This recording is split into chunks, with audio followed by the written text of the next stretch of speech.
The impudence, the audacity, the unmitigated gall of those knuckleheads of liberty podcasters, daring to voice opinions outside the mainstream of accepted thought. Listen if you dare. It's angry, it's funny, it's even sometimes sad, but it's always based on freedom and justice, as you will see.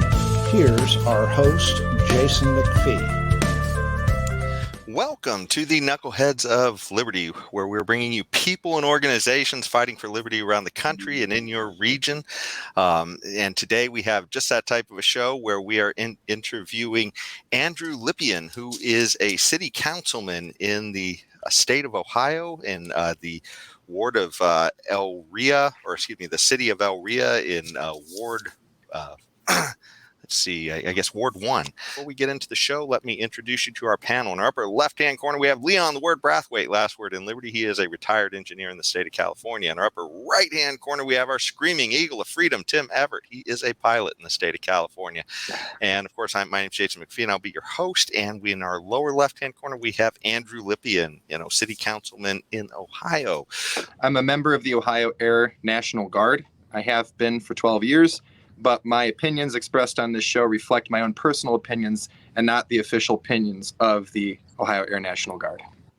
Okay, thank you very much. Okay, well, let's jump right into the interview. So, Andrew, as far as, I guess getting into Liberty and deciding to run for city councilman, you were just elected, I think, this last time. This is your first term, I believe. Is that correct? Yeah. So what got you motivated to run for office as a libertarian in Ohio? Sure. Well, that sort of foresees another question, which is how I became a libertarian. But I suppose I can answer that one a bit later as to why I decided to run. My wife and I settled in the city of Elyria in 2015, and at that time, it was hard to get a house, and we were very proud of the community that we were in. And as I spent more time in Elyria, it's sort of the part of Elyria that we reside in, Ward 1. It's sort of like a Beaver Cleaver type of neighborhood. If you can think of, postage stamp shaped lots, well-mowed lawns, children playing in the streets, out on the sidewalks. You've got, one set of kids down the way that bounces a ball back and forth across the street. And it's a family-friendly neighborhood. And when I started to see the neighborhood decline a little bit in terms of safety, in terms of economic productivity, I began to assess why I wanted to run. And I noticed that excuse me just a moment.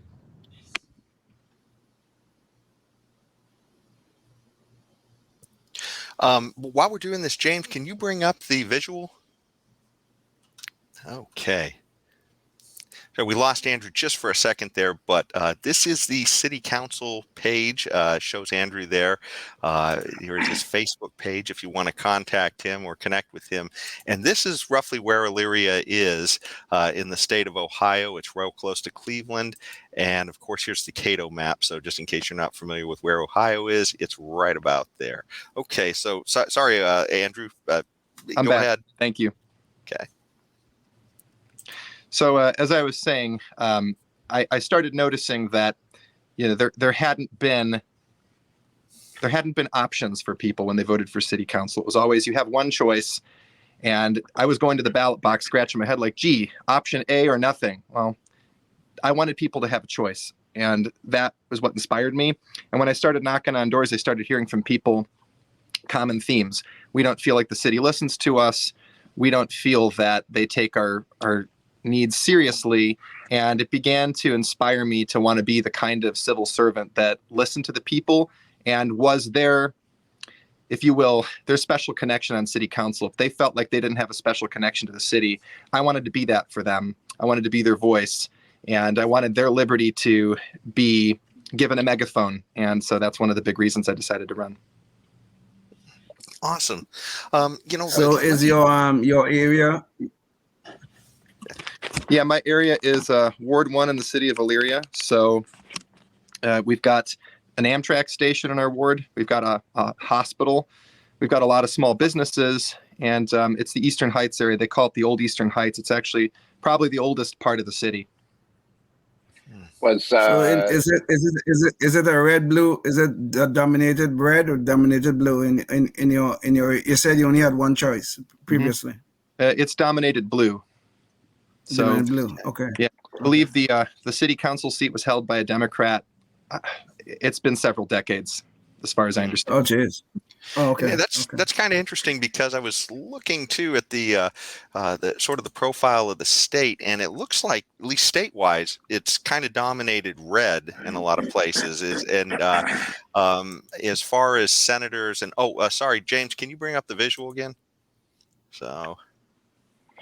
Yeah, so essentially, statewide, the positions are mostly held by Republicans, and as far as congressmen, and it's kind of split a little more leaning red, and senators it's split right now, one red, one blue.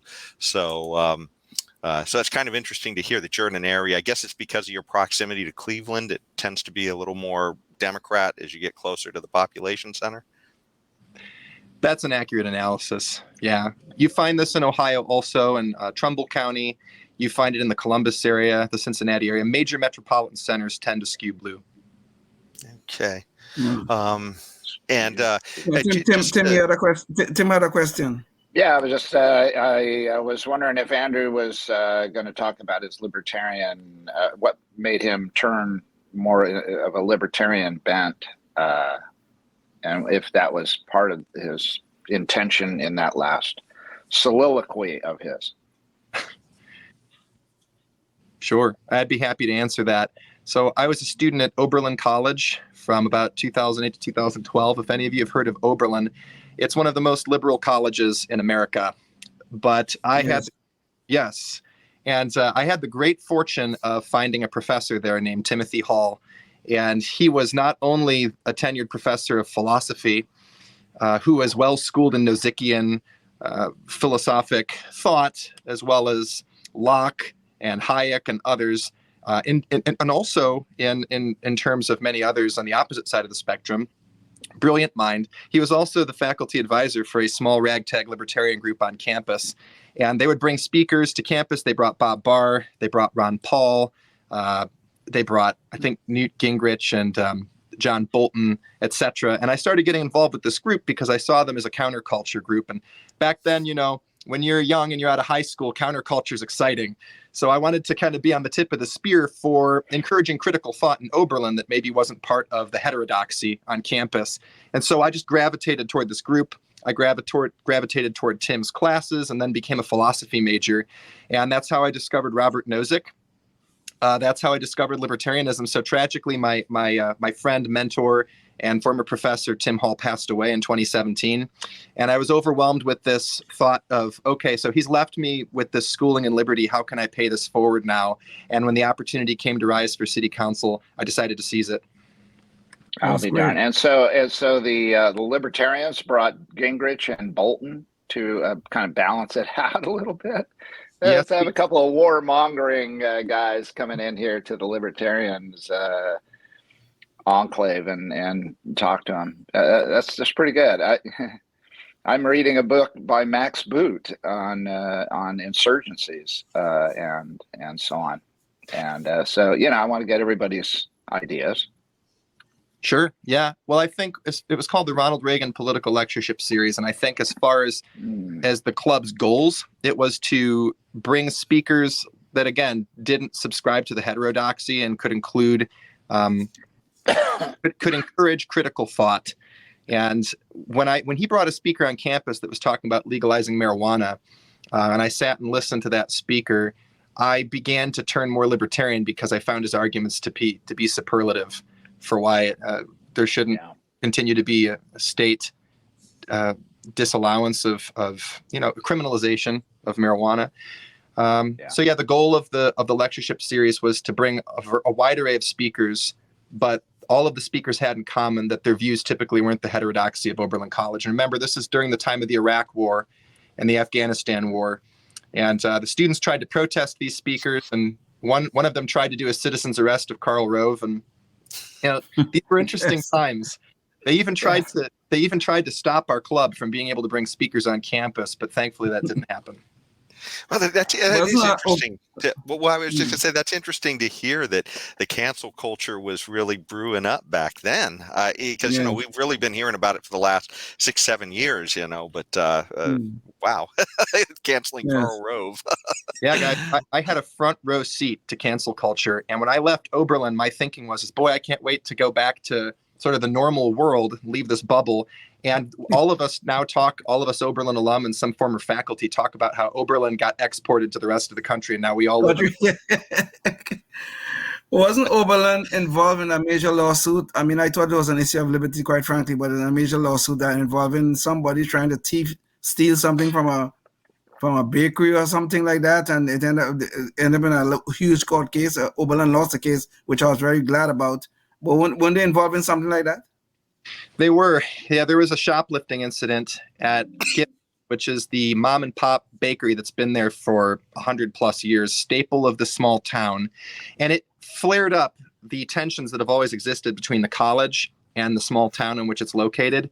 And the students, I think the court case determined that there were flyers being distributed.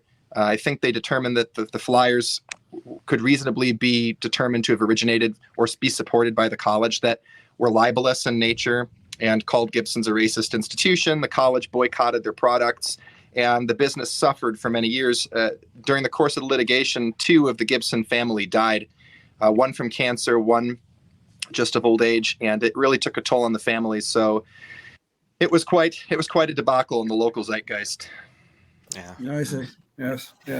It seems absolutely nuts, the idea that just trying to defend your store from shoplifting suddenly gets you labeled a racist. Imagine that. That's unbelievable. It really is. It really is. Yes. Yeah. Well, of course, here in California, it's the $900 roughly limit or something, right? They essentially let you take everything that you want, right? As long as you don't cross that threshold, and then they go after you if they have the time. Oh yeah. So sorry about that, Andrew. You were saying something. No. Better not sure rob that Gucci store. Yeah, I'm sure you guys had a front some of this too, being out there in California. But just to say, I have a Hispanic friend. He went to Oberlin with me. He's now an attorney working for the Texas Attorney General, and he also got caught shoplifting from Gibson's. And he continues to make the point that he did his community service, and he's thankful that he had the experience because it made him a better person. He was a poor college student, and he made a mistake, but he never tried to accuse Gibson's of being racist against Hispanics or anything like that. He just recognized that he got caught doing something he shouldn't have been doing, and he was an adult. He owned up to it. Yeah. And that's a good positive story in the end. It sounds like, of course. Yeah. It is funny when you talk about these ideas and where they're coming from, and like coming from Oberlin. I almost think of this as, if you've ever seen the Donald Sutherland Invasion of the Body Snatchers, I always feel like this is all coming right out of the Bay Area, and it's spreading across the country, and it's just like the people just sort of, they wind up in this cult almost. It's just lunacy, it seems like. And the invasion of the Body Snatchers was based in San Francisco, was it not? Yes. It comes right out of the, first the pod people. It starts out, it takes over a few people, and it just grows to this mindless mob, that is just, turning society over one step at a time. But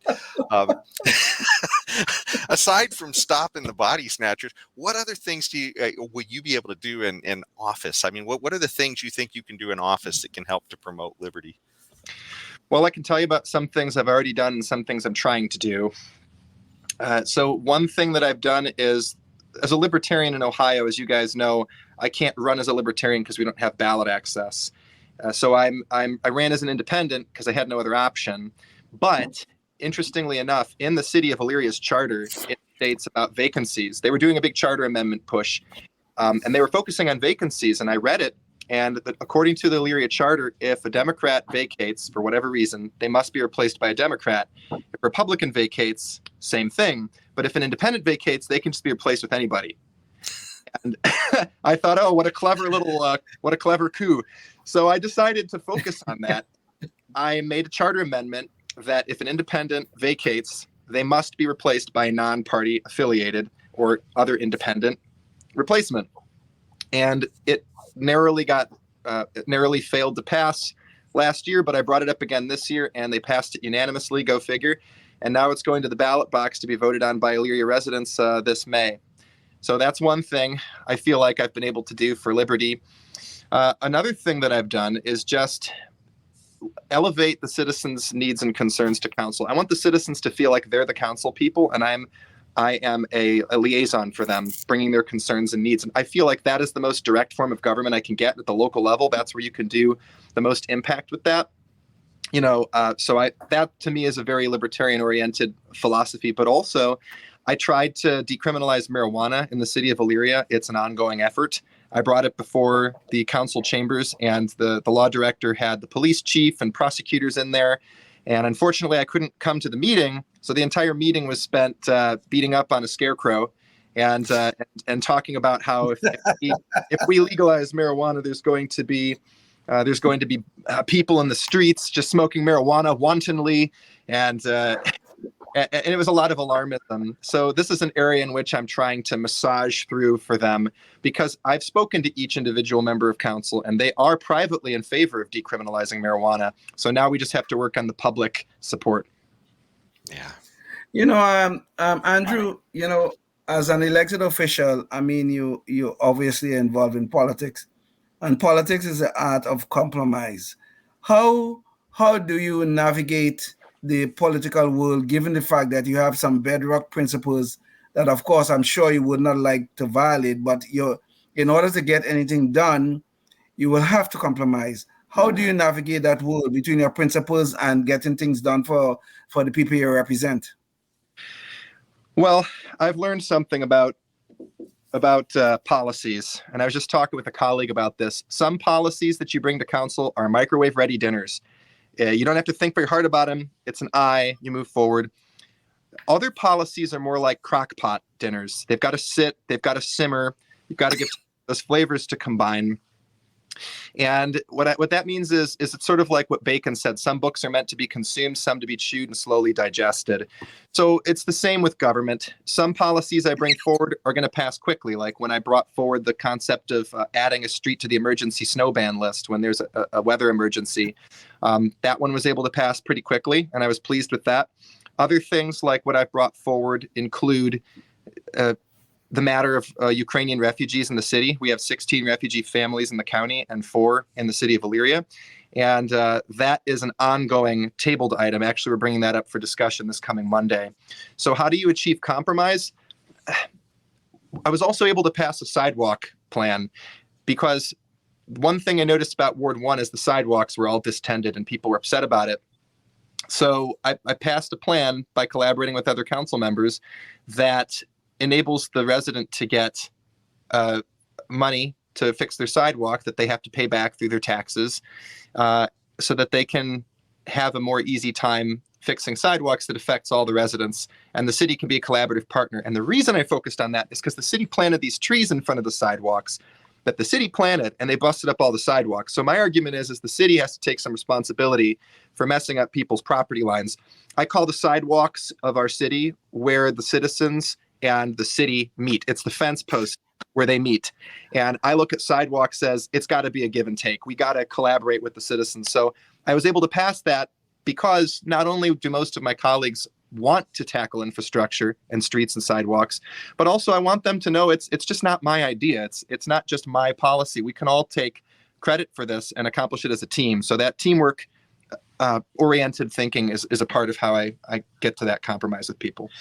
It's funny that you brought up sidewalks, because that seems to be kind of a funny area for, I think, liberty-minded people, because the idea is that here there's a sidewalk that they expect you to take responsibility for if it breaks as the homeowner. But on the other hand, they tell you you have no right to restrict access to it or anything else. So it's a kind of this weird area. And I see it in California here, where a lot of times they will cite you if there's some cracks or something something else that they think are a problem. And of course, they even restrict you from dealing with the trees here, at least in Sacramento. So if the trees are tearing up the sidewalk, then you're kind of it's just yeah. Do if you don't, and die if you don't. Whatever you do, you end up in a mess. Yep. And when we're talking about trees, we're really getting to the root of the problem. Be quiet. Thank you. I'm here all day trying to deal. But the reason that the root of the problem is because I look at the city as having been complicit in the destruction of the sidewalks, so that they can't then justifiably come to the citizen and say, you pay for all of it. I felt a strong sense of responsibility that the city should come forward with a plan where they can give them a hand up, not a handout. Mm-hmm. That's awesome. Just curious. So, what challenges did you face when you were running for office? Because this is something, especially if somebody's sitting here watching and they love hearing about what you're doing and the changes you're trying to make, and they say, "Well, I want to do this in my community." What challenges did you face, and did you get help and funding from the Libertarian Party as well in your bid for office? Well, it's always a challenge breaking through as a libertarian in any community. I think the local level is where you begin to make that change. I was fortunate in that I had some support from the local libertarians. The support that they gave me was knocking on doors. They helped distribute campaign lit, and they continue to. In fact, they've told me that their number one goal for the County Libertarian Party next year, if I choose this year, if I choose to run, is to help me get reelected, which I'm very heartened by. And yeah, it's a challenge. What needs to be done is liberty is advanced at the doorstep. Any candidate that wants to push for liberty, you have to go door to door. You have to meet the residents. My philosophy was, I want everybody to know me. When I was knocking on doors, I heard a lot of people say, I don't know who my council person is. I've never met her. I tried to get a hold of her, couldn't reach her. I didn't want to be like that. I'm sure that I'll make mistakes across the road. I'm sure I have. But my big goal is I want everybody to know me. And I want everyone to feel like if they need to get a guy, they know a guy that can get it done, that they can get the city problems addressed. And that's their councilman. That would be me. So, does the Libertarian Party have some degree of strength in Ohio? Well, in your area to start with, in Ward 1, I guess, and in Ohio in general, is there some degree of strength there? There is. Thankfully, at the national level, the Libertarian Party did a spotlight when I won. They told me that they didn't notice that I was running, and it's true. I kind of just worked through the county party, but they were very delighted. I guess I was one of only 2 libertarians across Ohio that election to win, which was neat. And they did a spotlight, and they did a story on Tim Hall and on my concepts of why I wanted to be a libertarian and why I ran. So I would say that that has been helpful. And since then, I've established more connections with the larger party, and hopefully they can render some assistance again if we're going forward. Oh, I see. Okay. Well, what were some of the lessons that you took away from campaigning? Like, if you had to give insights to other people who are running, how would you direct them toward starting the process?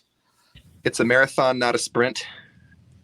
And don't freak out at every little thing that happens across the way. Just stay calm and move forward. You're going to get attacked. People are going to come for you. Because anytime you take a stand for something, you're going to have detractors.